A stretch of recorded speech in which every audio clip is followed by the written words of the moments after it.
It's on to the next Pokemon adventure. Do you ever wonder where Blastoise gets all the water for those huge bazookas on his back? You could rent entire consoles. Functionally illiterate. Let me explain. My school didn't teach English until grade 2. I could read and write in French, but I was functionally illiterate when it came to battling Pokemon because Blockbuster only... I was shocked when my flow was suddenly interrupted by mysterious text that I'd never seen before. It says there's no PP left for that move. I couldn't deny what I saw. Hydro Piss. A far more consequential blunder would come to define my already cursed playthrough of Pokémon Crystal. A single misread prompt early in the game left me so lost and disoriented that I wandered the Johto region for 3 actual real-life years. But to tell you that story, we're gonna have to go back. Back to fucking Brassard.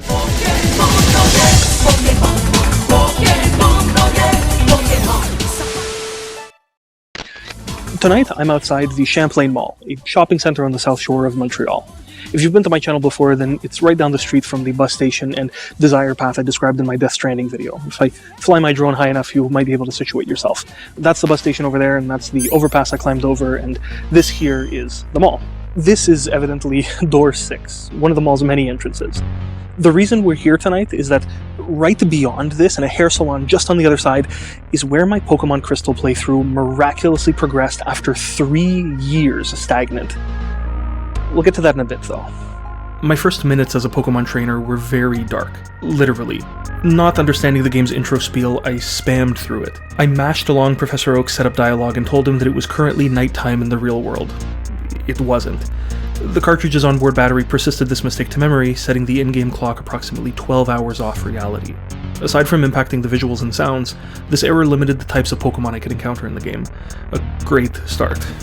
I accidentally selected Totodile as my starter because his Pokeball laid in the center of 3 options and I didn't know how to back out of the selection. This poor creature had no idea what toil awaited him as companion to an illiterate and inept trainer, though it would fast-track his development. My inability to read the battle menu meant I didn't know how to switch Pokemon mid-fight. As the permanent leader of my party, Totodile was the sole recipient to each battle's experience points, quickly outleveling both the rest of my misfortunate team and his opponent pool. A vicious cycle emerged. My underleveled Pokemon would get demolished if they ever had to fight, which only happened on the rare occasion that Totodile fainted, forcing me to rely even more heavily on Totodile in his rapidly evolved forms. Build a balanced team, I barely know her. My strategy against tough gym battles was simply to grind XP until Totodile could handle everything himself.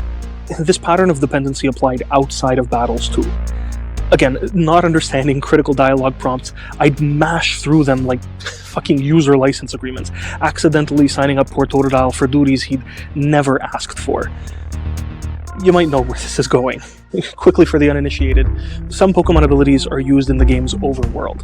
A Pokemon that knows Cut, for instance, can down a tree, opening new paths. One that knows Fly can instantly teleport you to any town on the map. These out-of-battle moves, called HMs, are a required part of the game, often taught by special NPCs and used to gate progress behind certain checkpoints. For example, you can't learn to cut trees until you've beaten a certain gym leader. In battle, though, HMs are kinda bullshit.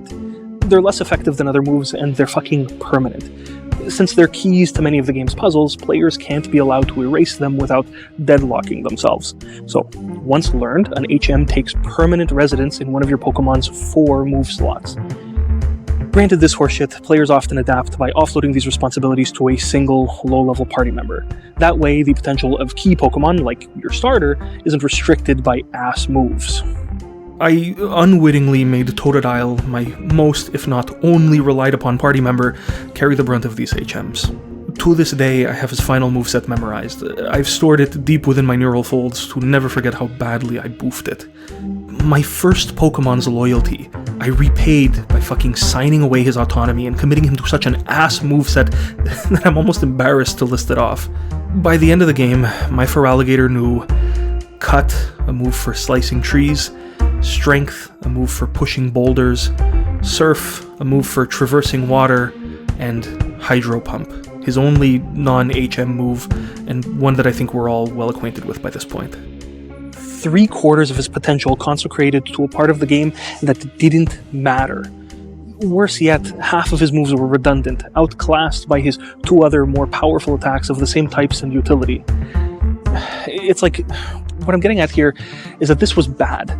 The fact that I relied so heavily on this guy with his ass moveset to handle all of my battles was wild.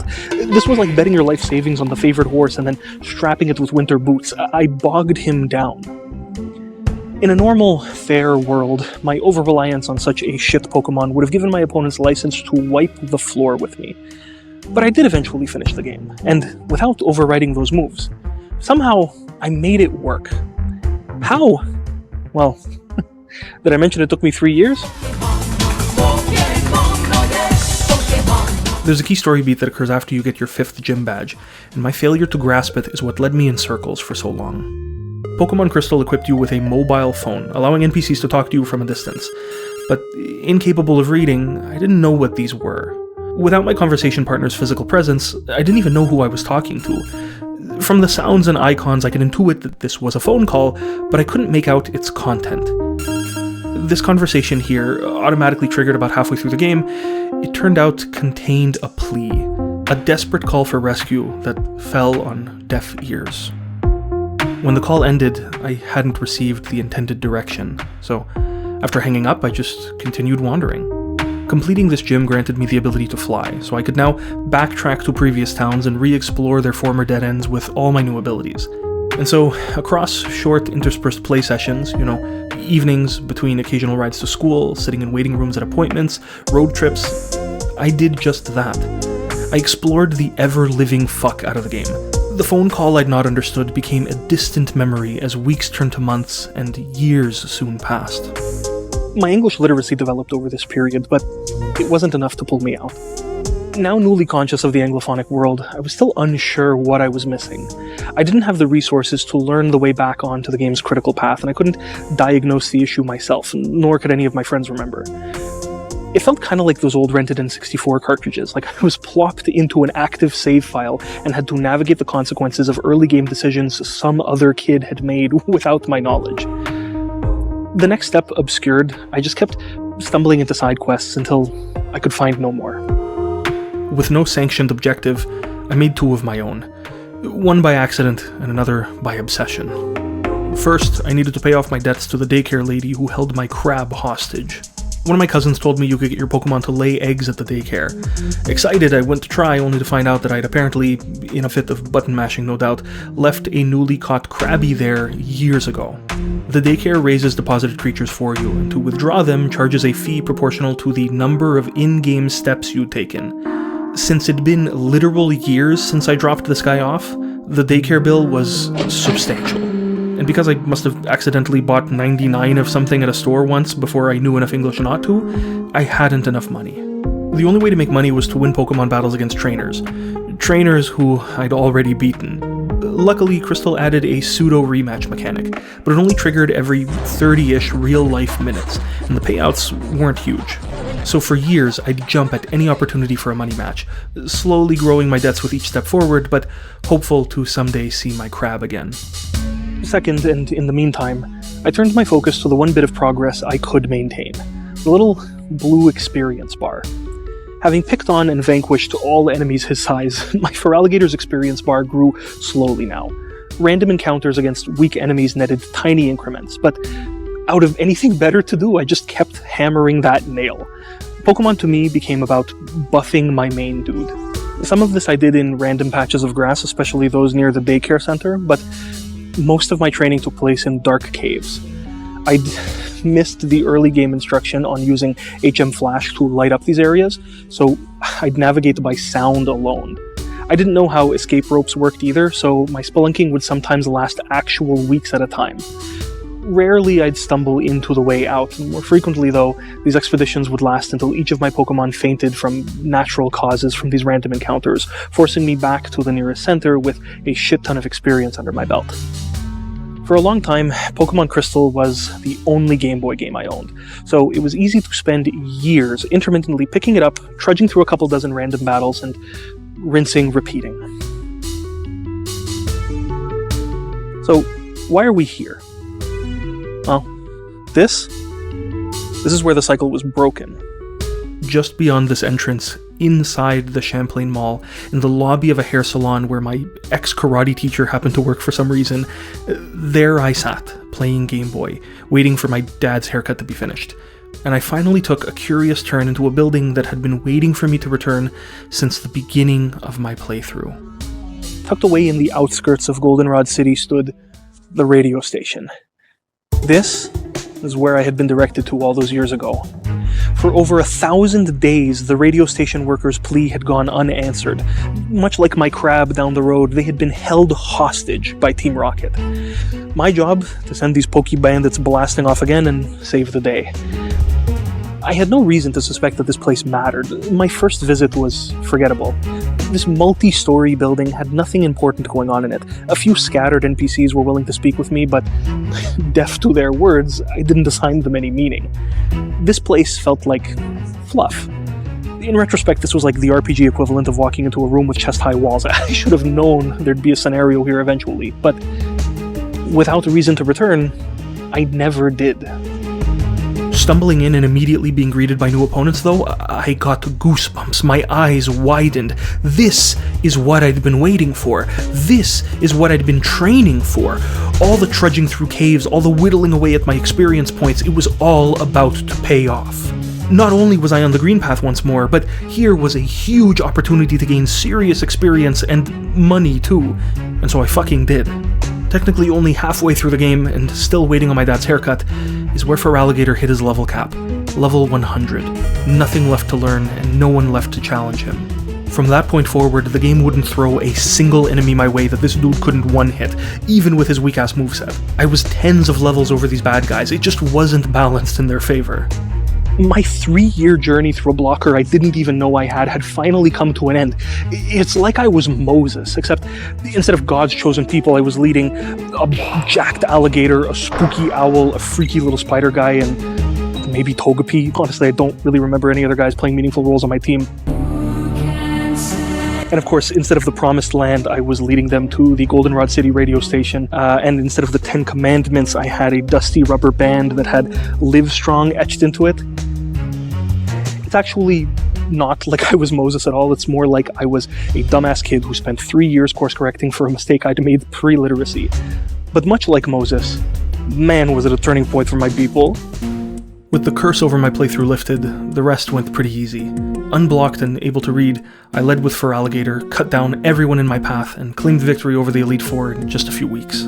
Admittedly, it was only a result of those 3 lost years that I was able to accomplish all this so fast. Normally, you'd have to work a lot harder on building a balanced team, teaching them useful moves, and going through a ton of trial and error before settling on something usable. Instead, I kinda short-circuited it. I dedicated years of my life to leveling up my starter by grinding the shit out of small animals outside of a daycare center, and then I just fucked off from the competition. If I had given up and not spent all those idle moments between life sticking to this routine and banking experience, then I'd never have been able to rely on Feraligatr alone when the pieces finally came together. My effort wasn't toil. I've been describing those years as lost, but that's objectively wrong. Preparation was what it was. But not just for the game, it turned out. No, these run-ins with the language barrier would be the first of many that have defined life within the multilingual world that hosts these games and that I inhabit. The issue that seeded my misunderstandings of Pokemon was the byproduct of a differently configured society and the business practices of those who operated half-assed within it. It's taken me decades to finally stand here where my old Blockbuster used to be. Sorry, it's some sort of barcade now. And wonder why. Why was this ever a problem? Why didn't they just have the French version of Pokemon Stadium? Tokibexit, no? Why didn't we get localized cartridges like Europe did? This is a French society. I didn't fail at Pokemon because I spoke a fucking foreign language. What the fuck happened here? Who boofed this? Why did my English illiteracy impact me here, where English should have been secondary? And why is this still fucking happening today? I've yet to meet a computer that can speak 2 languages at once. Don't worry about this, by the way, it's all going to make sense in a second. Your phone can't serve you an English operating system and then context switch to French just for directions.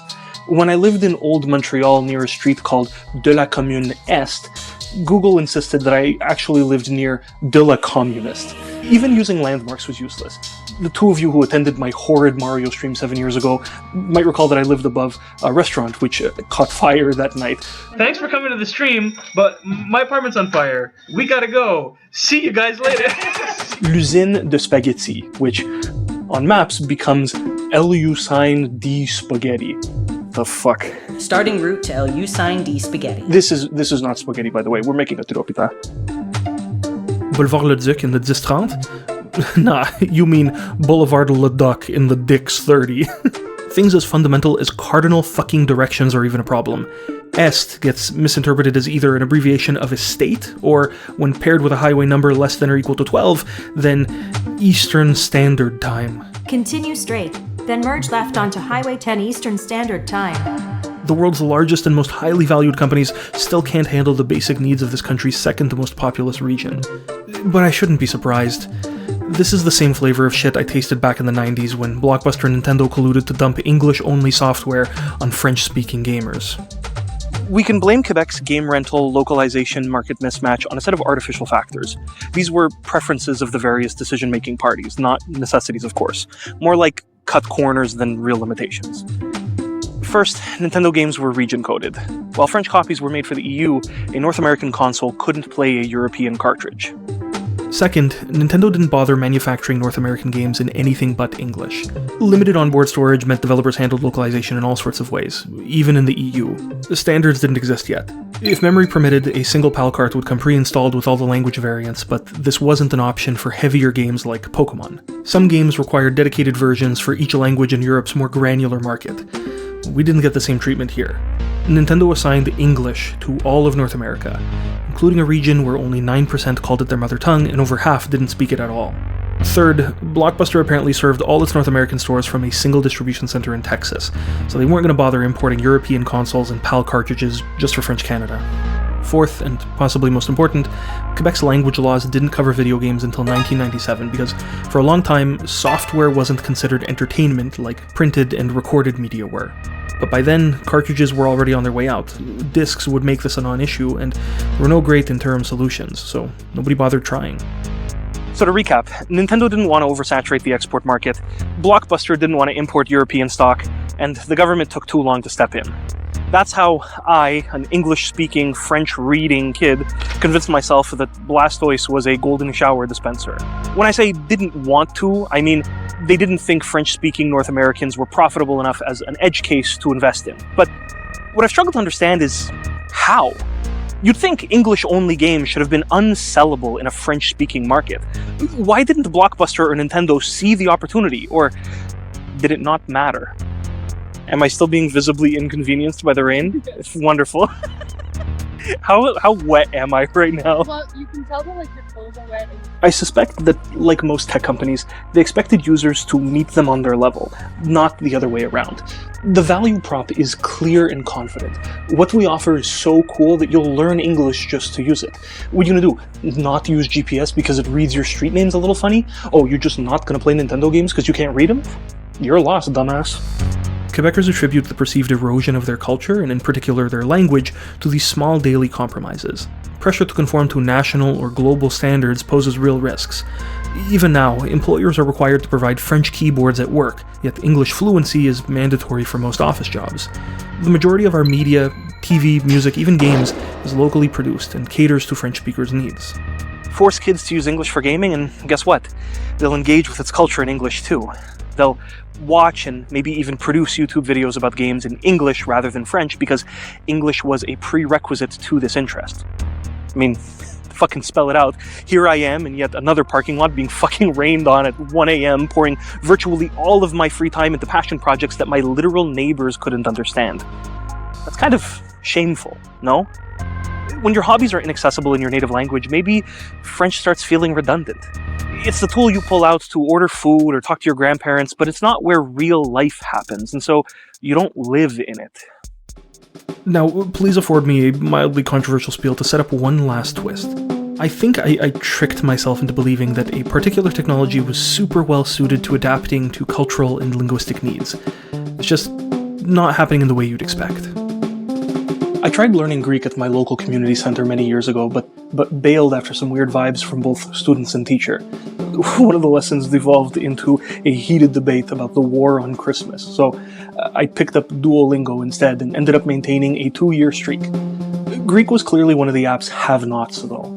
After hundreds of lessons, I still hadn't learned fucking verb tenses, just vocabulary quizzes over and over again. I can't believe how many times I word-matched carrot before I lost my mind. As a French speaker, this was extra frustrating because I already understood most of Greek's quote-unquote foreign concepts, like conjugation and grammatical gender. The app forcing me to learn through English instead of French felt like a wasted opportunity. In my head, I'd traversed these translations using French as a bridge, and I resented Duolingo for this enough that I eventually quit it too. Then one day, hands deep in a tiropita, I realized I'd forgotten how to say onion in Greek, so I asked my phone's assistant. This was shortly after the Apple Intelligence update, so I was kind of surprised that the answer, kremidi, was followed by AI's signature verbosity, explaining to me the whole history of onions and suggesting recipes, fucking whatever. But engaged with a conversational interface now, and kind of curious, I asked a follow-up question. Hey, while we're here, teach me about tenses in Greek. Give me the verb magirevo, to cook, in all 3 persons, singular and plural in the future tense, and explain it to me in a way I'd understand as a French speaker. The 60-second response it returned taught me more than 2 fucking years of shitty word puzzles. I'll be honest, it wasn't enough to convince me to use AI as a daily language coach, but I became obsessed with the why here. The discourse that we've all been participating in lately is that AI is a thought replacement tool, and that thinking is how we sign our works with our individuality. It's the most meaningful activity any of us can participate in. I think this is a bit optimistic because intellectual property theft predates AI, though I agree in principle, obviously. And as an exercise, I challenge anyone to prove it by thinking hard enough, think until they're blue in the fucking face, to articulate that exact sentiment in a language they don't know.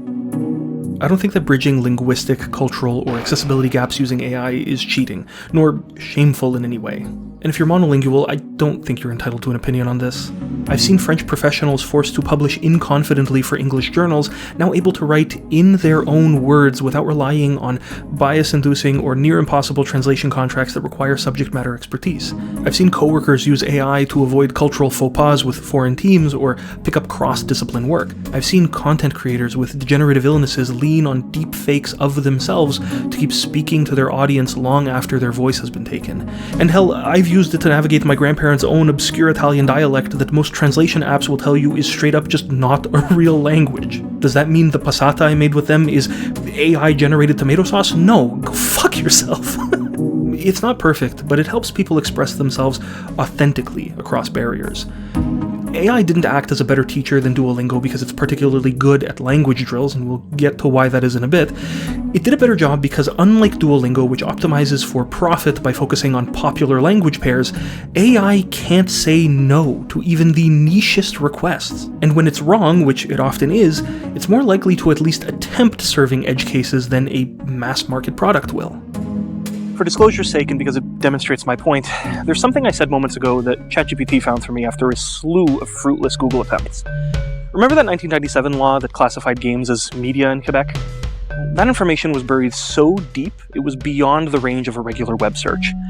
In researching, I was looking for a why not here. I was surprised that I'd never heard of any drama around this, like Blockbuster versus the language police, or a goofy lawsuit like Pastagate but for rental games. No matter what I searched, Google just kept showing me bankruptcy articles though. I couldn't squeeze an answer out of the world's best web indexer, which usually means that an answer doesn't exist. That wasn't the case this time though. Later, I poked ChatGPT out of curiosity, which within seconds pointed me to exactly the kind of niche information I'd been hunting. A 2014 post from a short-lived blog authored by a Montreal-based translator who'd gone down this rabbit hole before me. They even cited the Quebec Charter of Languages changelog, showing exactly when games got lumped into its governance. They detailed how the law's dominion over printed media meant that instruction manuals needed to be provided in French despite the games being English only, something I hadn't realized but confirmed to myself after digging through some old games. My copy of Super Smash Bros. Is English, but has a French manual. And what pissed me off is that this blog was an exact match to my query, yet somehow traditional search couldn't find it. The search engines weigh a source's reputation so much more heavily than its relevance that they can't serve their fundamental role anymore, that of a research assistant. And they're really bad at grouping sources on the same subject together across multiple languages. Again, that shouldn't have surprised me. Search has never been great at the multilingual query result pairs. I learned that back in grade 3 when looking up Les Hippocamps on Yahoo led to information about horse betting and fat camps. The average query for Blockbuster probably comes from someone trying to learn about their downfall, so that's what's served every time, even when surrounded by tons of other bits of context. And if you think that because I used AI to find cross-cultural information that was available through no other means, that this whole creative endeavor I've been working tirelessly on since April is now tainted and has no artistic merit, and that all the effort I've put into making really weird shit look visually interesting and dragging mine and my ever-patient off-screen girlfriend/mic operator's asses out to weird parking lots and literally getting fucking rained on at 1 a.m. multiple weeks in a row was wasted because I used ChatGPT to help me find a French legal page, then honestly go straight to hell there, my dude. Otherwise, feel free to express your grievances in the comments below, but in French and without any sort of translation tool. Si t'es unilingue, garde donc tes opinions pour toi, man. We started this video off with a piss joke, huh? Why don't we end it off with a shit story? I spent some time in Mexico back in May, but my fragile North American digestive system could not handle things, so I was straight dumping for a week. I did genuinely have a great time though, and since food was running through me, it was practically like a license to eat. Honestly, it kind of rocked. Anyway, I got my hands on some antidiuretic meds, but after taking a pass at the Spanish myself, I was a little bit concerned about the overdosing, since I gathered that these were taken per bowel movement and not on a schedule, and since I was having a lot of those, I wasn't sure how many I could reasonably take within a 24-hour period without, like, hurting myself. As expected, it was hard to Google this, so I wound up in an AI chat to compare the different side effects of the different medications. I eventually took a picture of the box and asked it to vet my conclusion. Instead of the usual pattern of spitting out a satisfactory message no matter its accuracy, it actually disagreed with me for once and provided an incorrect limit double the daily allowance. Had I not known better than to take AI-generated text at face value, I could have harmed myself. But here's the problem. Still sick and straddling the fucking toilet, I was now second-guessing all the other times I'd used AI to fill gaps that the more bespoke technology couldn't. If it couldn't even count to 4 properly, how could I trust it with Greek conjugation or cultural awareness? It's scary to not know what you don't know, and tools that promise to fix that for you are really enticing. Despite being pretty critical of its applications, it worries me how quick I was to start trusting it more than traditional web tools. And now I see the cracks everywhere. Translation has become my new benchmark. Like, last week I saw a billboard that read, "C'est bon en s'il vous plaît." I was fucking stumped. It's good as if you chicken? What the fuck? My real Quebecer girlfriend laughed and explained the wordplay though. So later, trying to arrive at the same conclusion without her help, Google's regular search actually cracked it, while AI refused to acknowledge the rude expression being played on here. Shit, maybe I've been the chicken all along. Look, the reason I'm sharing all of this literal shit is that if it weren't for this tummy ache, I would have tried to stand here tonight wrapping this up on a more hopeful note. What I wanted to say, what I had drafted, was that I had hope that AI could fix the sorts of problems that kept me from reading N64 games as a kid, that it could help improve accessibility in spite of stakeholder laziness, that kids wouldn't need to assimilate or learn foreign cultures just to consume media if AI could bridge them. But I can't say that anymore. Not when it requires blind faith in these megasystems that fail to count to 4 consistently. I fucking know that language models are just probability engines, but still, I afforded them an incredible amount of error tolerance. What gives? Sure, you can mold AI to work well in one-off proofs of concept, but that's not what it's built for, and it's bound to fail given enough opportunity to. Just like Blockbuster never bothered with French cartridges and Siri still butchers local street names, AI won't appropriately fit these problems until the will behind it decides that French Canada matters enough. There's nothing special about it that suits it particularly to this use case. The worth of linguistic minorities is their market value minus their willingness to learn prerequisite languages. And since history shows a comfort in exchanging bits of culture for usable computers, phones, and video games, the equation is unbalanced. As much as I'd like to believe in a magic fix to the shit that made me question the piss, I can't. These same old problems persist. I face them every time I ask my phone for directions. Nobody's swooping in to solve this with any urgency.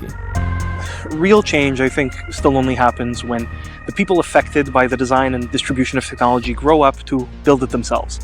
Equal opportunity, being the change you want to see, and all that.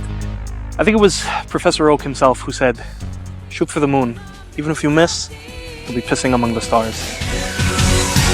If only the fucking moon were out tonight, it would be such a good fucking ending to this. Pan up, there's the moon. there he is. The big fucking ball of cheese that we got in the sky. That's the moon. Our natural satellite. Barbie's Resto Bar Grill. That's what we have instead. This is... Hey, let me tell you, she ain't the moon. But, she gets the job done. Da-da-da.